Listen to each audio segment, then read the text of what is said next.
Assalamualaikum warahmatullahi wabarakatuh. Waalaikumsalam warahmatullahi wabarakatuh. Syukur alhamdulillah kita bisa bertemu pada pertemuan malam ini dalam rangka diseminasi hasil dari kegiatan gubuk, utamanya gelombang 2 buat kami yang saat ini berada di kelas 2C. Oke. Terima kasih atas teman-teman semua yang sudah meluangkan waktu untuk bisa berkarya bersama dan untuk bisa berbagi ilmu di sini. Pada kesempatan kali ini akan ada 3 presenter.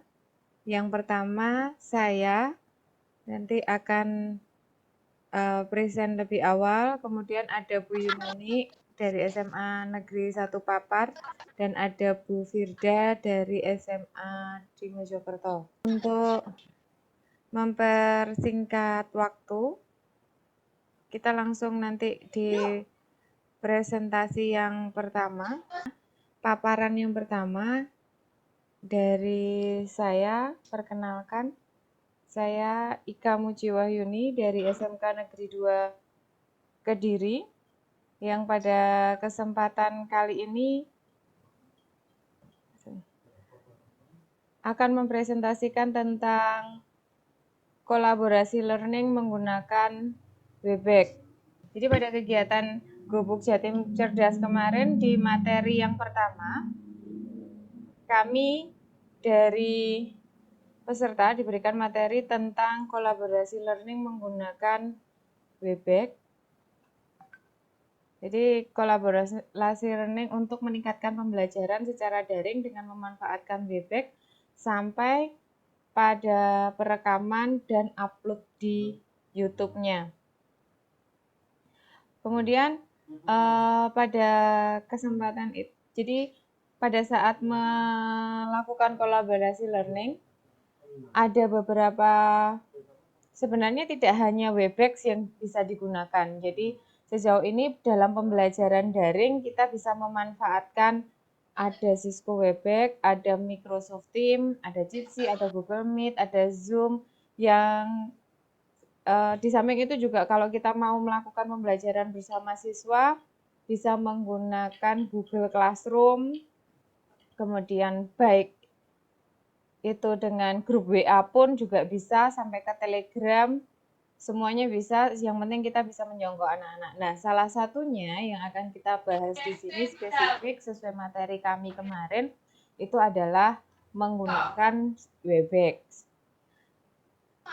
Jadi Webex ini bermanfaat untuk kolaborasi dalam berbagai kegiatan daring semacam MGMP, juga untuk pembelajaran pun bisa. Di mana daftarnya untuk kita bisa melakukan kolaborasi learning menggunakan Webex, daftarnya di www.webex.com dan manfaatnya bisa kolaborasi di mana saja. Contohnya yang saat ini pun ada dari rekan kita yang kolaborasinya sampai lari ke mobil ini. Ya, kemudian apa yang harus disediakan ketika pelaksanaan? Ketika kita melakukan interaksi dengan Webex, yang harus tersedia pastinya harus ada perangkatnya. Perangkatnya berupa komputer, laptop, tablet, ataupun yang lainnya. Bisa juga yang harus juga tersedia adalah webcam serta mikrofon. Kemudian yang pastinya dibutuhkan itu harus ada bandwidth yang mencukupi. Harus ada jaringan internet yang tersedia. Bagaimana cara membuat Webex?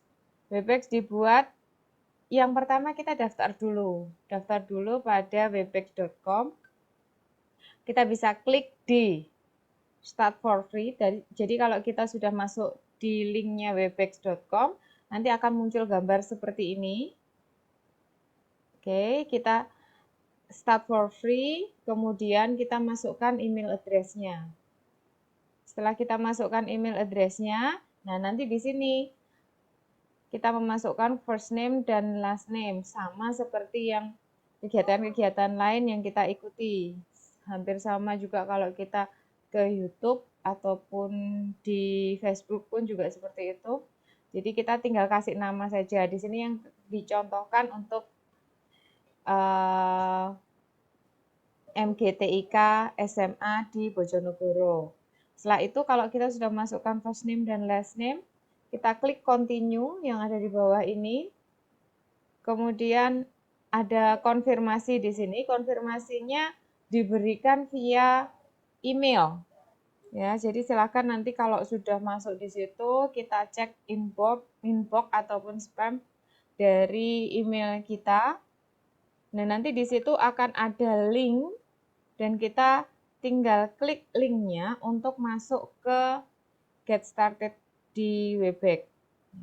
Jadi di sini nanti sudah kita langsung diberikan username, kemudian kita diberi ada Webex site-nya dan kita tinggal memberikan passwordnya.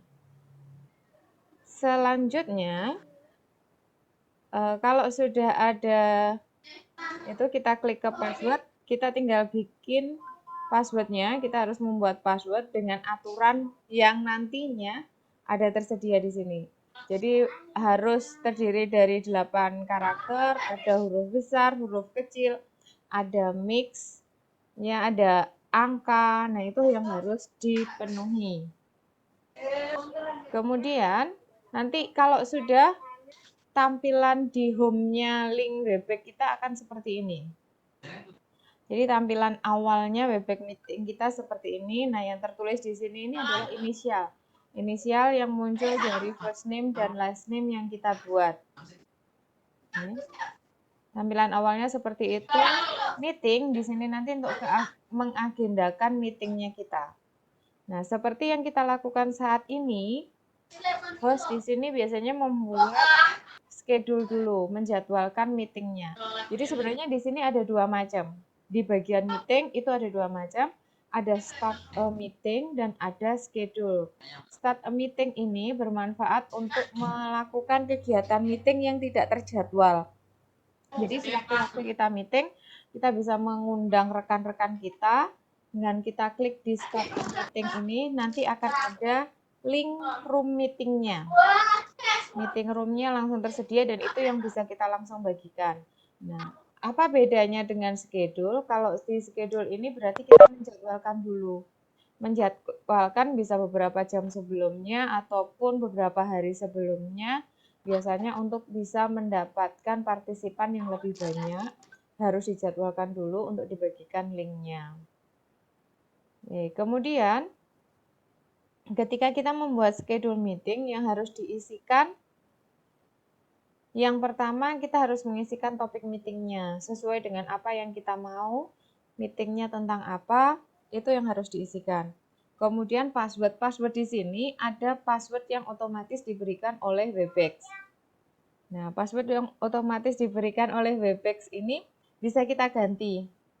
Kita bisa ganti sendiri dengan password yang lebih mudah mungkin ketika akan dibagikan ke yang lainnya. Kemudian terkait dengan date and time. Nah, date and time ini kita bisa isikan nanti otomatis, biasanya langsung muncul tanggal dan waktunya. Nah, berdasarkan informasi sebelumnya, Webex di sini bisa dengan kita ini bisa menjadwalkan durasi waktu meeting itu lebih dari 1 jam. Lebih dari 1 jam, bisa untuk beberapa jam, bisa untuk sepuasnya lah, secapeknya meeting. Tapi ternyata ketika kami mempraktekkan kemarin pada materi 1 itu, ketika kita mempraktekkan ternyata yang terbaru dari Webex itu di sini hanya bisa untuk 50 menit. Gitu. Jadi tidak bisa lebih dari 50 menit. Kemudian terkait dengan tempat di sini, meskipun kita ini bisa diganti dan biasanya kita menggunakan untuk Indonesia menggunakan Jakarta. Gitu. Kita menggunakan Jakarta, cuman ketika masuk di schedule meetingnya, nanti jamnya yang terpakai di situ tetap waktu Kuala Lumpur, Singapura. Itu yang biasanya beberapa kali kami mencoba, hasilnya selalu seperti itu. Oke, jadi kalau ketika kita menjadwalkan nanti akan munculnya seperti ini. Jadi hostnya siapa, itu berarti yang membuat di room tadi, itu host yang pertama. Oke, jadi pemilik akun nanti yang bisa melakukan start meetingnya dimulai jam berapa. Jadi bisa dibuka sebelum jam yang ditentukan itu. Kemudian di informasi meeting, nah di informasi meeting muncul di sini meeting link, ada meeting number-nya, ada password dan hostkey. Jadi meeting link ini yang kita bagikan ke partisipan, siapa yang kita ajak untuk mengikuti meeting kita bagikan dari meeting ini. Tidak harus dalam bentuk link panjang seperti ini, tapi bisa disingkat dengan memanfaatkan beberapa aplikasi untuk menyingkat link seperti ini.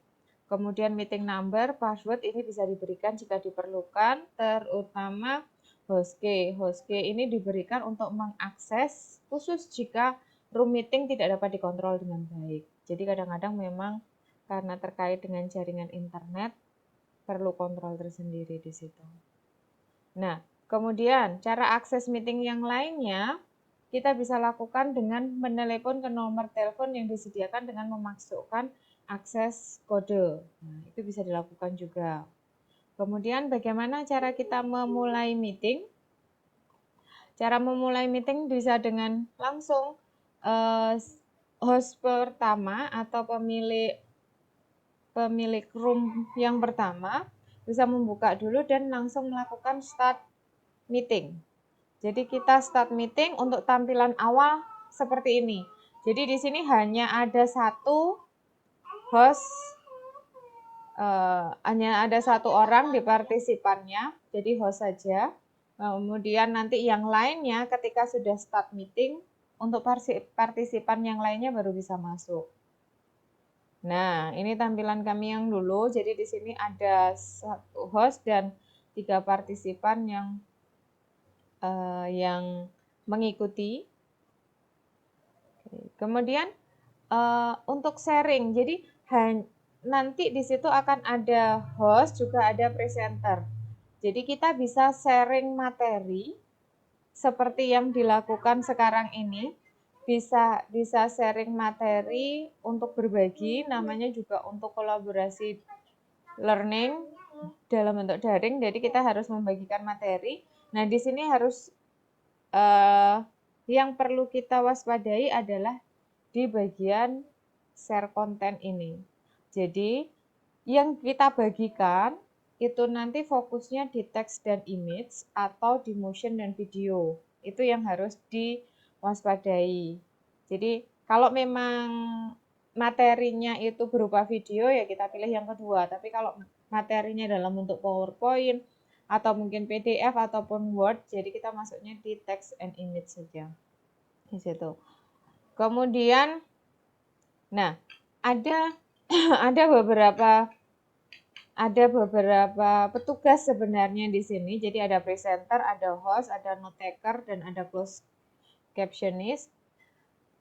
Ini yang bisa kita rubah dengan memanfaatkan change rule. Jadi semacam sharing tadi, yang bisa sharing materi itu adalah presenter ataupun host. Itu yang bisa sharing materi. Selain itu tidak. Jadi kalau misalnya akan ada yang sharing materi, berarti kita harus change role-nya dulu untuk menjadi presenter atau dirubah untuk ke host. Tuh. Kalau host mengatur jalannya sistem meeting, jadi yang bisa unmute all dan yang lain sebagainya bisa mendepak partisipan untuk dikeluarkan ataupun mematikan videonya, itu adalah host. Note taker itu sebagai moderator dan closed captionist itu sebagai pembuat catatan tertutup. Nah, pada kesempatan kali ini kami hanya menggunakan host dan presenter saja. Disesuaikan. Kemudian ada beberapa tombol. Jadi ketika kita membuka link Webex, di sini ada beberapa tombol yang bisa kita manfaatkan. Yang lengkap panjang itu adalah tombol yang digunakan oleh eh, tombol yang digunakan oleh host.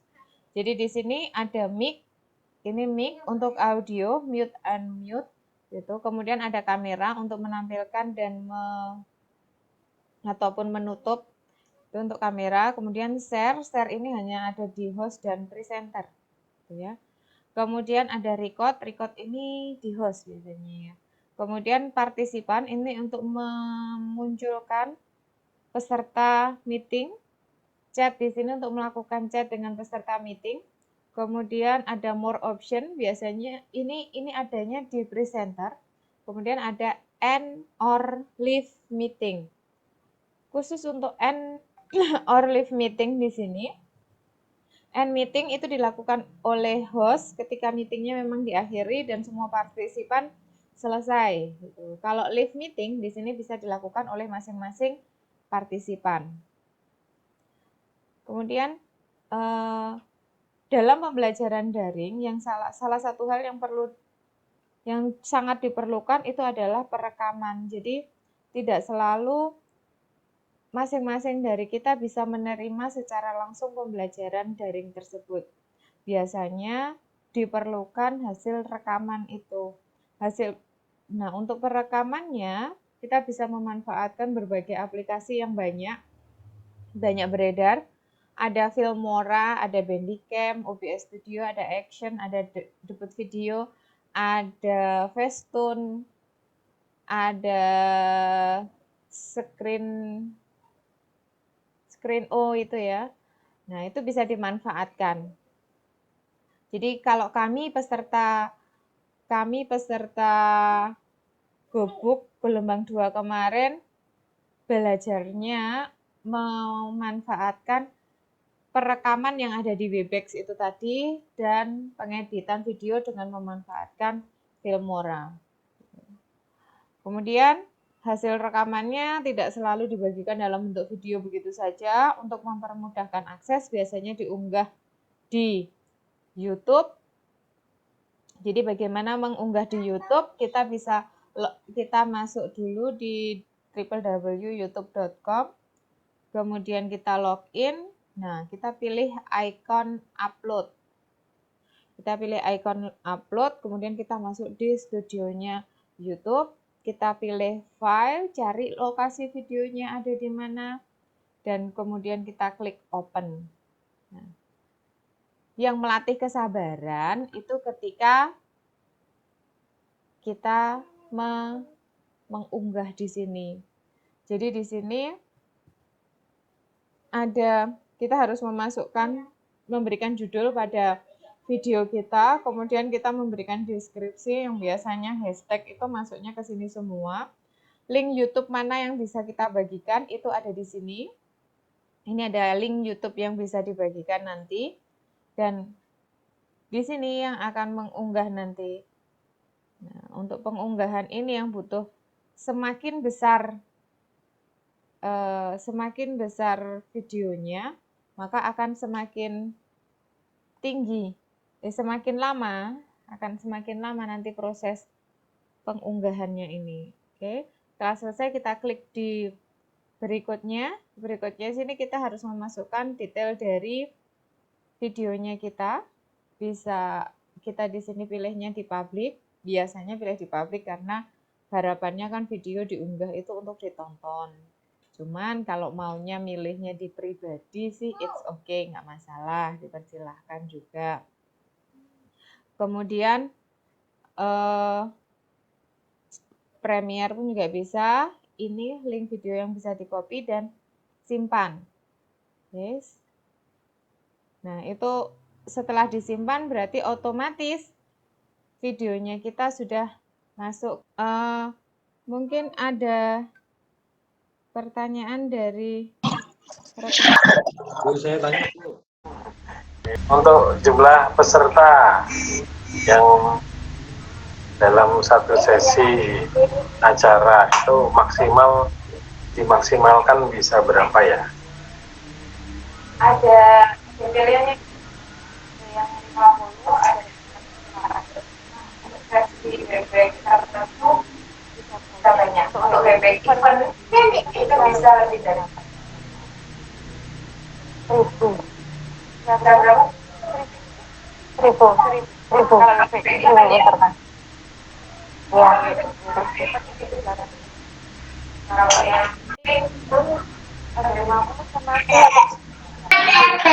Presentasi berupa anu ya, apa namanya? PowerPoint ya. Atau apa tadi? Presentasi berupa apa tadi? PowerPoint. Ya? Bisa gambar, bisa video. Gambar. Kalau untuk video bisa nggak ya? Bisa. Pakai yang tadi. Yang jadi pilihannya kita masuknya di motion dan video. Oh, masih. Durasi berapa ya, Bu? Durasi videonya penjelasan beri. Menyesuaikan itu.